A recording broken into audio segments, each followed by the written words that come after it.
അസ്സലാമലൈക്കും welcome to YouTube ചാനലിൽ നമ്മൾ ഉണ്ടാക്കാൻ പോകുന്നത് പച്ചമാങ്ങ വെച്ചിട്ട് അടിപൊളി ഒരു കറിയാണ്. അപ്പോൾ നമ്മൾ വീഡിയോ ഒക്കെ പോകുന്ന പിന്നെ നമ്മൾ ചാനൽ ആദ്യമായിട്ട് കാണുന്നവരാണെങ്കിൽ ഒന്ന് സബ്സ്ക്രൈബ് ചെയ്യുക, തൊട്ടടുത്തുള്ള ബെല്ലൈക്കൺ ഒന്ന് ക്ലിക്ക് ചെയ്യുക, എന്നതിന് മാത്രമാണ് ഞാൻ ഇടുന്ന പുതിയ വീഡിയോസ് നോട്ടിഫിക്കേഷൻ നിങ്ങൾക്ക് കിട്ടുള്ളൂ കേട്ടോ. അതുപോലെ തന്നെ നിങ്ങൾ സ്കിപ്പ് ചെയ്യാതെ കാണാൻ ശ്രമിക്കുക കേട്ടോ. അപ്പോൾ നമുക്ക് എങ്ങനെയാണ് പച്ചമാങ്ങ കൊണ്ട് കറി ഉണ്ടാക്കാൻ നോക്കാം. അപ്പോൾ അതിനായിട്ട് ഒരു പച്ചമാങ്ങ ഞാൻ ഇവിടെ എടുത്തിട്ടുണ്ട്. നല്ല പുളിയുള്ള മാങ്ങ തന്നെ എടുക്കാൻ നോക്കണം. ഇനി നമുക്ക് അതിൻ്റെ തൊലിയൊക്കെ ഒന്ന് കളയാം. കഴുകി കൊടുന്നതാണ്, കഴുകി കൊടുന്ന് ക്ലീനാക്കി വെച്ചാൽ നമുക്കത് തൊലി കളയാം കേട്ടോ.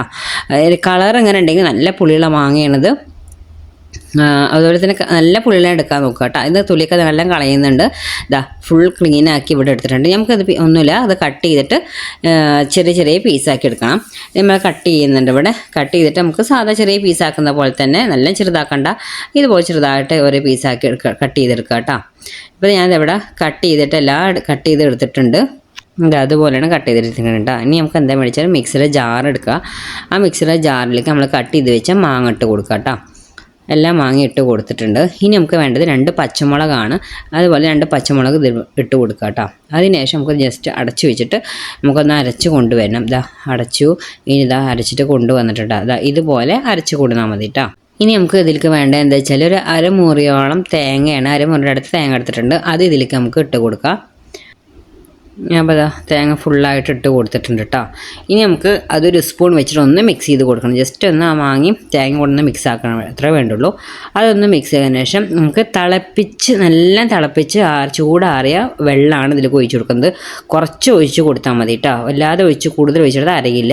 ഇത് നമ്മൾ കറി തിളപ്പിച്ചെടുക്കുന്നില്ല, അടുപ്പിൽ വെക്കുന്നില്ല. അതുകൊണ്ടാണ് നല്ല തിളപ്പിച്ചാറിയ വെള്ളം തന്നെ എടുക്കാൻ പറയുന്നത്. പച്ചവെള്ളം ഒഴിച്ച് കൊടുക്കരുത്. ഇതുപോലെ അരച്ച് കൊടുത്തിട്ടുണ്ട്. ഇനി ഒരു ബൗൾക്ക് മാറ്റി കൊടുക്കുകയാണ്. ഈ കറി നമ്മൾ അടുപ്പിൽ വെച്ച് തിളപ്പിച്ചെടുക്കുന്നില്ല കേട്ടോ. അപ്പോൾ അതുകൊണ്ടാണ് അതിലേക്ക് വെള്ളം ഒഴിക്കുന്നതൊക്കെ തിളപ്പിച്ച ചൂടാറിയ വെള്ളമാണ് ഒഴിച്ച് കൊടുക്കുന്നത്.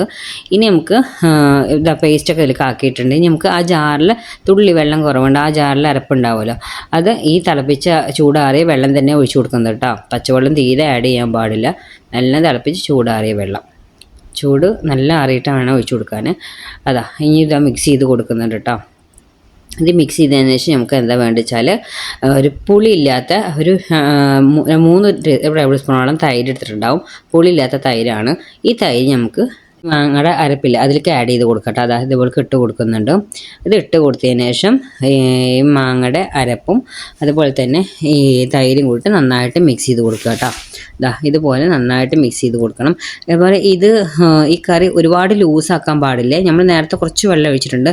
ഇനി നമുക്ക് മിക്സ് ചെയ്തതിന് ശേഷം വേണമെങ്കിൽ കുറച്ചും കൂടി നമുക്ക് നോക്കിയാൽ തിക്കാണോ നോക്കിയതിന് ശേഷം കുറച്ച് തിക്കാണ്. അതുകൊണ്ട് ആ ജാറിൽ തന്നെ ആ ചൂടാറിയ വെള്ളം മിക്സ് ആക്കിയിട്ട് കുറച്ച് ഒഴിച്ച് കൊടുക്കുന്നുണ്ട്. തുള്ളി നോക്കിയിട്ട് വേണം ഒഴിച്ച് കൊടുക്കണം. ഒരുപാട് ലൂസാവാൻ പാടില്ല. ഈ കറി കുറച്ച് തിക്കിൽ തന്നെ ഇരിക്കണം. അതിന് ശേഷം കുറച്ച് ആവശ്യത്തിന് ഉപ്പാണ് ഇട്ട് കൊടുത്തത് കേട്ടോ. ആ ഉപ്പ് ഇട്ടിട്ട് ഇതുപോലെ മിക്സ് ചെയ്ത് കൊടുക്കാം. നമുക്ക് മിക്സിനെ കണ്ടാൽ അറിയാമല്ലോ നമുക്ക് എത്രത്തോളം അത് ലൂസ് ഉണ്ട് എന്താണെന്ന്. ഈ പരുവത്തിൽ തന്നെ വേണം കേട്ടോ. അതാണ് അതിൻ്റെ ടേസ്റ്റ്. ലൂസാക്കാൻ പാടില്ല കറി ഒരിക്കലും. ഈ ഒരു പരുവത്തിൽ വേണം നമുക്ക് കറി കിട്ടാൻ. ഇനി നമുക്ക് വേണ്ടത് എന്താ വെച്ചിട്ട് പാൻ ചൂടാക്കാൻ വെക്കണം. കടുക് പൊട്ടിച്ചെടുക്കണം കേട്ടോ. അതിനാണ് പാൻ ചൂടാക്കിയത്. അതിനുശേഷം വെളിച്ചെണ്ണ ഒഴിച്ച് കൊടുക്കുന്നുണ്ട്. കുറച്ച് കൂടുതൽ വെളിച്ചെണ്ണ ഒഴിച്ച് കൊടുത്തിട്ടുണ്ട് കേട്ടോ. അതിനുശേഷം കടുക് ഇട്ട് കൊടുത്തു. കടുക് ഒന്ന് പൊട്ടിയതിന് ശേഷം 2-3 ഉണക്കമുളക് ഇട്ട് കൊടുത്തിട്ടുണ്ട് കേട്ടോ. അതൊന്ന് വറുത്തെടുക്കുക. അതിനുശേഷം കുറച്ച് കറിവേപ്പില ഒന്ന് വറുത്തതിന് ശേഷം കുറച്ച് കറിവേപ്പില ഇട്ട് കൊടുത്തിട്ടുണ്ട് കേട്ടോ. കറിവേപ്പില ഇട്ട് കൊടുത്തിട്ടുണ്ട്. ഞാനൊന്ന് വറുത്തെടുക്കുക. അപ്പോൾ നമ്മൾ വറവ് ഇവിടെ റെഡി ആയിട്ടുണ്ടാകും. ഈ വറവ് എന്താ വേണ്ടിച്ചാൽ നമ്മൾ റെഡിയാക്കി വെച്ച കറിയിലേക്ക് ഒഴിച്ച് കൊടുക്കണം. അത്രയേ ഉള്ളൂ. അത് ഈ കറി നമ്മൾ അടുപ്പിൽ വെക്കുന്നില്ല കേട്ടോ. ഇതുപോലെ കടുക് വറുത്തിട്ട് അതിലേക്ക് ഒഴിച്ച് കൊടുക്കുന്നുണ്ട്. ഇനി നമുക്കിത് ഒന്ന് മിക്സ് ചെയ്ത് കൊടുക്കാം കേട്ടോ. ആ കടുക് പൊട്ടിച്ചതും എല്ലാം ഈ കറിയിലേക്ക് നന്നായിട്ട് മിക്സ് ചെയ്ത് കൊടുക്കും. നമ്മളെ കിഡ്ലിയിലെ പച്ചമാങ്ങ തേങ്ങ അരച്ച കറി റെഡി ആയിട്ടുണ്ട് കേട്ടോ. നല്ല ടേസ്റ്റാണ് കേട്ടോ അത് കഴിക്കാൻ. ഇത് ഉണ്ടാക്കിയവരുണ്ടെങ്കിൽ അതിൻ്റെ ടേസ്റ്റ് അറിയാം. ഉണ്ടാക്കാത്തവരുണ്ടെങ്കിൽ ട്രൈ ചെയ്ത് നോക്കാം കേട്ടോ. നല്ല ടേസ്റ്റ് ഉണ്ട്. ഈ തിക്കിലാണ് കേട്ടോ എടുത്തിരിക്കുന്നത്. ഒരുപാട് അങ്ങോട്ട് ലൂസാക്കിയിട്ടില്ല. ഈ ഒരു തിക്കിൽ തന്നെ എടുക്കുക. ചോറിൻ്റെ കൂടെ ഈ കറി മാത്രം മതിയിട്ട് നമുക്ക് കഴിക്കാൻ. ഉണ്ടാക്കിയെടുക്കാൻ അതിൻ്റെ ടേസ്റ്റ് അറിയാൻ പറ്റും, എത്രത്തോളം ഉണ്ട് അതിൻ്റെ ടേസ്റ്റ് ആണ്. അപ്പോൾ എല്ലാവരും ഉണ്ടാക്കാത്തതും ട്രൈ ചെയ്ത് നോക്കണം കേട്ടോ.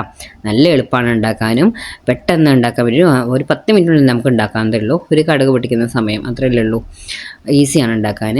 അപ്പോൾ എല്ലാവരും ഒന്ന് ട്രൈ ചെയ്ത് നോക്കണം കേട്ടോ. വേറെ ഒന്നും വേണമെന്നില്ല. ഒരു പപ്പടം മാത്രം ഉണ്ടെങ്കിൽ ഓക്കെ. പപ്പടം വേണമെന്നില്ല. ഇതും ചോറും കൂട്ടി കഴിക്കും. ചൂടുള്ള ചോറിൻ്റെ ഒപ്പം കഴിക്കാൻ നല്ല ടേസ്റ്റാണ് കേട്ടത്. അപ്പോൾ എല്ലാവരും ഒന്ന് ട്രൈ ചെയ്ത് നോക്കുക. മാങ്ങ കിട്ടുമ്പോൾ ഇതുപോലൊക്കെ ഒന്ന് ഉണ്ടാക്കി നോക്കാം കേട്ടോ. അപ്പോൾ എത്ര നമ്മുടെ വീഡിയോ ഇഷ്ടമാണെങ്കിൽ ലൈക്ക് ചെയ്യാനും ഷെയർ ചെയ്യാനും കമൻറ്റ് ചെയ്യാനും സബ്സ്ക്രൈബ് ചെയ്യാനും മറക്കരുത്. Okay, bye bye, thank you.